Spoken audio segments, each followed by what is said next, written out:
So ಈಗ ತಮಗೆಲ್ಲ ಗೊತ್ತಿರೋದಕ್ಕೆ ನಮ್ಮ Bengaluru metro 50-50 joint venture company ನಾವು ಮಾಡಿದ್ದೀವಿ, ಶೇರ್ ಹೋಲ್ಡಿಂಗ್ ಕಂಪನಿ, ಕರ್ನಾಟಕ ಮತ್ತು ಭಾರತದ ಸರ್ಕಾರ. ಸೊ ಸೆಕ್ಷನ್ 33 ಮೆಟ್ರೋ ರೈಲ್ವೆ ಪ್ರಕಾರ 2002 metro railway administration time to ಟೈಮ್ಗೆ ಫೇರ್ ಫಿಕ್ಸೇಷನ್ ಕಮಿಟಿ ಮಾಡಲಿಕ್ಕೆ ಒಂದು ಅವಕಾಶ ಮಾಡಿಕೊಟ್ಟಿದ್ದೀವಿ. For the carriages of passengers fare for travelling from one station to another metro station ಅಂತೇಳಿ.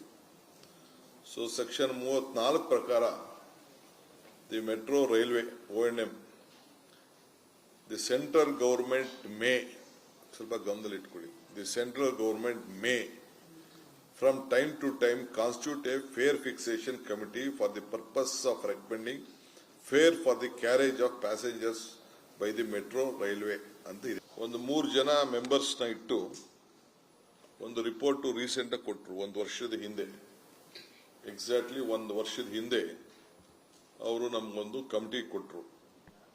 3 ಜನ ಮೆಂಬರ್ಸ್ ಇದ್ರು. ಅಂದ್ರೆ minister for housing and urban development affairs ಅವರು ಯಾವಾಗಲೂ ಇದಕ್ಕೆ ಚೇರ್ಮನ್ ಇರ್ತಾರೆ.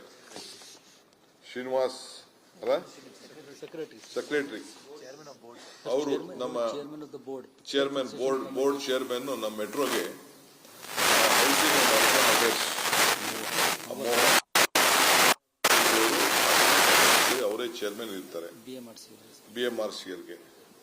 ಸೊ ಒಂದು ಫೇರ್ ಫಿಕ್ಸೇಷನ್ ಕಮಿಟಿ ಫಾರ್ಮ್ ಮಾಡಿ ಅದರಲ್ಲಿ ಬೇಸ್ಡ್ ಆನ್ ದಿ ಲೆಟರ್ 2022 ಹಿಂದೆ ಏನು ಇತ್ತು, additional chief secretary to commerce ನಮ್ಮಿಂದ ಒಬ್ರು ರಮಣ ರೆಡ್ಡಿ, ಮಿಕ್ಕಿದ್ದು ಅವರಿಬ್ರು ಡೆಲ್ಲಿಯವರು, ಒಬ್ರು ಜಡ್ಜು, ರಿಟೈರ್ಡ್ ಜಡ್ಜು, ಅವರು ಸೇರಿಸಿ ಸುಭಾಷ್ ಚಂದ್ರ ಅಂತ ಒಬ್ರು IAS, ಮಿಕ್ಕಿದ್ದೊಬ್ರು ರಿಟೈರ್ಡ್ ಜಡ್ಜು, ತಾರಣಿ ಅಂತ ಒಬ್ರು high court judge, government of India ಇಂದ ಸತ್ಯಪಾಲ್ ಸಿಂಗ್, ಅವರು 3 ಜನದ ಒಂದು ಕಮಿಟಿ ಇತ್ತು. ಆ 3 ಜನನು ಸೇರಿ ಒಂದು ರಿಪೋರ್ಟ್ ಕೊಟ್ಟರು. ಆ ಕಮಿಟಿಗೆ ಬ್ಯಾನ್ ಆಯ್ತು. ಒಂದ್ಸತಿ ರಿಪೋರ್ಟ್ ಕೊಟ್ಟ ಮೇಲೆ ದ ಕಮಿಟಿ ಕ್ಲೋಸಸ್ 7/9/2024 ಆ ಕಮಿಟಿ ಕಾನ್ಸ್ಟಿಟ್ಯೂಟ್ ಆಗಿ ಅದು 16/12/24 ಒಂದು ರಿಪೋರ್ಟ್ ಕೊಟ್ಬಿಟ್ಟಿದ್ದಾರೆ. ಅವ್ರು ಏನ್ ಹೇಳ್ತಾರೆ ಅಂತಂದ್ರೆ, the FFC recommend that has been implemented in 9/2/25. ಆವತ್ತೇ ನಾವು ಒಂದು ವರ್ಷದ ಹಿಂದೆ, ಇವತ್ತು ಕರೆಕ್ಟ್ ಒಂದು ವರ್ಷದ ಹಿಂದೆನೆ ನಾವು ಅವ್ರು ಕೊಟ್ಟಂತ ರಿಪೋರ್ಟ್ ಅನ್ನ ನಾವು ಇಂಪ್ಲಿಮೆಂಟ್ ಮಾಡಿದೀವಿ.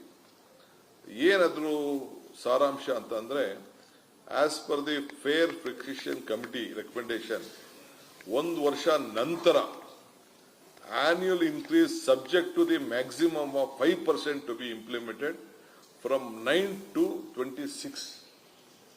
ಅಂದ್ರೆ ಇವತ್ತಿಗೆ 5% ಮ್ಯಾಕ್ಸಿಮಮ್ ಲೆಕ್ಕಾಚಾರ ಹಾಕೊಂಡು ನೀವು ಇಂಪ್ಲಿಮೆಂಟ್ ಮಾಡಿ ಅಂತ ಅವರು ಹೇಳಿದ್ದಾರೆ. Discussed in company board meeting scheduled to be held on 9th February before its implementation. Till such time, it is requested that the FFC recommendation for the annual fare increase should be kept on hold. ಅಂದ್ರೆ ಅವರೇ ಮಾಡಿರುವಂತ recommendation ಇದು. ಅವರು ಮಾಡಿರೋ recommendation ನ hold ಮಾಡಿ ಅಂತ ಅವ್ರು ಹೇಳ್ತಾ ಇದ್ದಾರೆ. But whether they have powers to do this ಅನ್ನೋದು ಒಂದು ದೊಡ್ಡ ಪ್ರಶ್ನೆ. ನನ್ನ ರಾಜಕೀಯದ ನಮಗಿರುವಂತ ಸಣ್ಣ ಅನುಭವದಲ್ಲಿ ನಾನು ನಮ್ಮ ತಜ್ಞರ ಹತ್ರ ಚರ್ಚೆ ಮಾಡಿ, ಸೆಂಟ್ರಲ್ ಗವರ್ಮೆಂಟ್ ತಜ್ಞರ ಹತ್ರನೂ ಚರ್ಚೆ ಮಾಡಿ, ಹೊರಗಡೆ ರಾಜ್ಯದ ಮೆಟ್ರೋ ಹತ್ರನೂ ಚರ್ಚೆ ಮಾಡಿ ಎಲ್ಲ ಗಮನಿಸಿದಾಗ they doesn't have powers to interfere on this recommendation till a new committee is been formed and new committee give some directions on this issue. Earlier ಏನ್ ಕಮಿಟಿ ಅವ್ರು ರಿಪೋರ್ಟ್ ಕೊಡಬೇಕಾಗಿತ್ತು, ಆ ರಿಪೋರ್ಟ್ ಕೊಟ್ಟು ಮುಗಿದೋಗಿದೆ. ಸೊ ಇದನ್ನ ತಮಗೆ ವಿಚಾರವನ್ನ, ಪ್ರಮುಖವಾದಂತಹ ವಿಚಾರನ ತಮ್ಗೆ ಹೇಳಲಿಕ್ಕೆ ನಾನು ಬಯಸ್ತಾ ಇದ್ದೀನಿ. This is the major decision for Bengaluru. If at all ಏನಾದ್ರು ಹೋಲ್ಡ್ ಮಾಡುವಂತ ಡಿಸಿಷನ್ ಇವತ್ತು ತೆಗೆದುಕೊಂಡಿದ್ದಾರೆ, ಕರ್ನಾಟಕ ಸರ್ಕಾರ ನಮ್ಮ ಸರ್ಕಾರ, ನಿಮ್ಮ ಸರ್ಕಾರ ಈ ಡಿಸಿಷನ್ ತಗೊಂಡಿದೆ. Not on based of any political pressure or central government doesn't have any powers to interfere with this or give direction to me on this regard. ಇನ್ನಷ್ಟು ಹೆಚ್ಚಿನ ಮಾಹಿತಿಗಾಗಿ ಫಾಲೋ ಮಾಡಿ ಬ್ರಿಗೇಡ್ ನ್ಯೂಸ್ ಕನ್ನಡ.